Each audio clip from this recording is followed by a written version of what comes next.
Good morning, students. In our last class, we have studied about the force. Then today we will start our new class. A force can change the state of motion. Force किसी भी वस्तु की motion की state को change कर सकता है. Generally आप एक रबर बॉल से खेलते हैं, उस बॉल को आप टेबल सरफेस पे या वॉल सरफेस पे आप उसे पुश करते हैं और इमीडिएट आप उसे अपने पाम की हेल्प से बार बार पुश करते हैं. आप क्या देखते हैं? You might recall a similar situation. For example, while taking a penalty kick in football. Generally football match में इस तरह की सिचुएशन आपको देखने को मिल सकती है जब किसी पर्सन को या टीम को पेनल्टी किक मिलता है. The player applies A force on the ball. Player ball के ऊपर एक फोर्स अप्लाई करता है. बिफोर बीइंग हिट, इसको हिट करने से पहले the ball was at rest. जो बॉल है वो रेस्ट कंडीशन में होती है. And so its speed was 0, और उसकी जो स्पीड होती है वो 0 होती है. The applied force make the ball move towards the goal. और इस बॉल के ऊपर फोर्स अप्लाई करने से वो बॉल गोल की ओर मूव होती है. सपोज द गोलकीपर डाइव्स और jumps up to the save the goal. और अगर गोलकीपर जंप लेता है उस गोल को रोकने के लिए, by this action the goalkeeper tries to apply a force on the moving ball. तो उस कंडीशन में जो गोलकीपर है वो भी फोर्स अप्लाई कर रहा है उस मूविंग बॉल को रोकने के लिए. The force applied by him can stop और डिफीट द बॉल. और इस कंडीशन में अगर वो जो गोलकीपर फोर्स अप्लाई कर रहा है उसके द्वारा या तो बॉल रोकी जा सकती है या उसे डिफीट मिल सकती है. Saving the goal being scored. Goal बचाने से क्या होगा? स्कोर बढ़ेगा. If the goalkeeper succeed in the stopping the ball. अगर गोलकीपर को बॉल स्टॉप करने में सक्सेस मिलती है, इट्स स्पीड डिक्रीजेस टू 0. तो उसकी स्पीड क्या हो जाती है? 0. इट मीन्स वह बॉल की स्पीड को 0 कर देता है. This observation suggest that a force applied on an object में चेंज इट्स स्पीड्स. इससे ये प्रूव होता है कि अगर किसी ऑब्जेक्ट के ऊपर अगर हम फोर्स अप्लाई करें तो उसकी स्पीड चेंज हो सकती है. If the force applied on the object is in the direction of its motion. अगर किसी ऑब्जेक्ट के ऊपर हम फोर्स का अप्लाई उसी डायरेक्शन में करें, the speed of the object increase. तो उस ऑब्जेक्ट की स्पीड इंक्रीज हो जाती है. If the force is applied in the direction opposite to the direction of motion. और अगर किसी ऑब्जेक्ट की स्पीड जिस मोशन में वह आ रही है उसके अगर अगेंस्ट अपोजिट डायरेक्शन में हम फोर्स अप्लाई करेंगे, then its result in a decrease in the speed of the object. तो उस कंडीशन में जो उसकी स्पीड है वो डिक्रीज हो जाएगी और रिजल्ट 0 बन जाएगा. फॉर एग्जाम्पल, जनरली बच्चे टायर्स को लेते हुए खेलते हैं और वह टायर को एक स्टिक की सहायता से पुश करते हैं. तो आप देख रहे हैं कि दोनों फोर्स सेम डायरेक्शन में अप्लाई हो रहे हैं और सेम डायरेक्शन में अप्लाई होने से ये जो व्हील होता है, रबर ट्यूब होती है, इसकी स्पीड इंक्रीज हो जाती है. Take a ball and place it on a level surface as you did in activity 11.3. Make the ball move by giving it a push. अब आपको एक बॉल लेनी है और उसको एक प्लेस पे रखना है और आपको उसे क्या करना है? पुश करना है. Now a place of a ruler in its path is showing. अब हम क्या करेंगे? उसका जो वे है उसके बीच में हम एक रूलर रख देंगे. You would apply a force on the moving ball. Does the ball continue to move in the same direction after it strikes the ruler?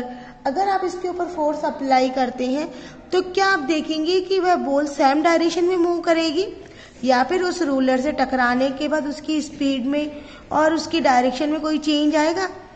Change आएगा. वो यहाँ से हिट होगी और हिट होने के बाद वह अनदर डायरेक्शन में मूव हो जाएगी. It means a change in either the speed of an object or its direction of motion or both is described as a change in its state of motion. अगर किसी भी things की speed की अगर हम direction change की बात करें तो उसमें क्या होता है? उसकी जो स्टेट है उसके मोशन में भी चेंज होता है. Thus, a force may bring a change in the state of motion of an object. It means force किसी भी ऑब्जेक्ट के मोशन में चेंज ला सकता है।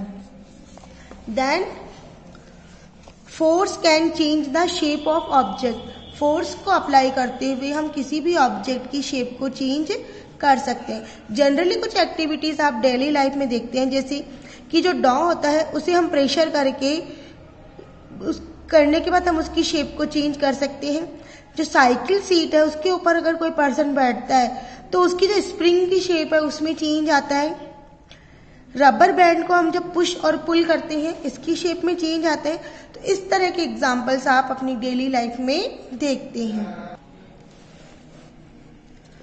What do you conclude from the observation note on the table 11.2? What happens when you apply a force on the inflated balloon by pressing it between your palms? अगर आप फूले हुए balloon को अपनी हथेलियों के बीच लेके प्रेशर डालेंगे तो क्या होगा? What happened to the shape of a ball of dough when it is rolled to make a chapati? जब हम डो की एक बॉल लेके उसे रोलर से रोल करते हैं, उसके ऊपर प्रेशर करते हैं, तो उसकी शेप में क्या चेंज होता है? What happen when you press a rubber ball placed on a table? अगर आप टेबल के ऊपर रबर बॉल रख के उसे प्रेस करते तो क्या होता है? तो इस तरह के कुछ एप्लीकेशंस आपने देखा, उससे रिजल्ट ये निकलता है कि फोर्स ऑन ए ऑब्जेक्ट में चेंज इट्स शेप। फोर्स किसी भी ऑब्जेक्ट की शेप को चेंज कर सकते हैं। अब हम बात करते हैं कॉन्टैक्ट फोर्स। कॉन्टैक्ट फोर्स के अंदर फर्स्ट आता है muscular force. Muscular force, muscular force क्या होता है? जब हम अपनी मसल्स का यूज करते हुए फोर्स अप्लाई करते हैं।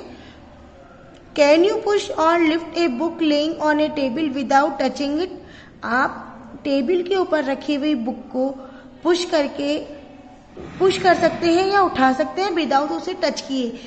ये बुक रखी है, इसको बिना टच करे आप उठा सकते हैं क्या? Can you lift a bucket of water without holding it? एक पानी से भरी हुई बाल्टी को क्या आप होल्ड कर सकते हैं? Generally to apply a force on an object, ये दोनों एक्शन करने के लिए आपको उनके ऊपर एक फोर्स अप्लाई करना होगा। Your body has to be in the contact with the object. इसमें आपकी बॉडी उस ऑब्जेक्ट के कॉन्टेक्ट में आएगी और फोर्स अप्लाई करेगी। द कॉन्टेक्ट में also be the help of A stick और ए पीस ऑफ रोप। अब इस कॉन्टेक्ट के अंदर आप किसी भी स्टिक की हेल्प या फिर रोप की हेल्प ले सकते हैं। When we push on an object like a school bag और a lift a bucket of water, where does the force come from? जब हम ऑब्जेक्ट लाइक स्कूल बैग या बकेट ऑफ वाटर को उठाते हैं तो उसके अंदर फोर्स कहाँ से आता है? This force is caused by the action of muscles in our body. इनके अंदर जो फोर्स आता है वो हमारे बॉडी के मसल्स के एक्शन के द्वारा आता है। The force resulting due to the action of muscles is known as muscular force. और मसल्स के द्वारा जो एक्शन किया जाता है उसे ही हम मस्कुलर फोर्स कहते हैं। It is the muscular force that enables us to perform all activities involving movement और बेंडिंग ऑफ आवर बॉडी। ये जो मस्कुलर फोर्स है इसी के द्वारा हम अपनी बॉडी के सारे एक्शन परफॉर्म करते हैं। Animal also make use of muscular force to carry out their physical activities and other task. Human beings के अलावा एनिमल्स भी मस्कुलर फोर्स का यूज करते हैं और अपनी एक्टिविटीज कंप्लीट करते हैं। Animal like bullock, horse, donkeys and camels are use to perform various task for us. Animal जैसे बुलक्स है, हॉर्स है, डंकीज है, कैमल्स है, हमारे डेली लाइफ में बहुत से टास्क परफॉर्म करने में हमारी हेल्प करते हैं। Since muscular force can be applied only when it is in contact with an object, it is also called contact force. और मस्कुलर फोर्स तभी काम करता है जब वह किसी ऑब्जेक्ट के कॉन्टेक्ट में आता है, इसीलिए इसे हम कॉन्टेक्ट फोर्स भी कहते हैं। Then today we will study about the friction. I hope you have understand about this topic.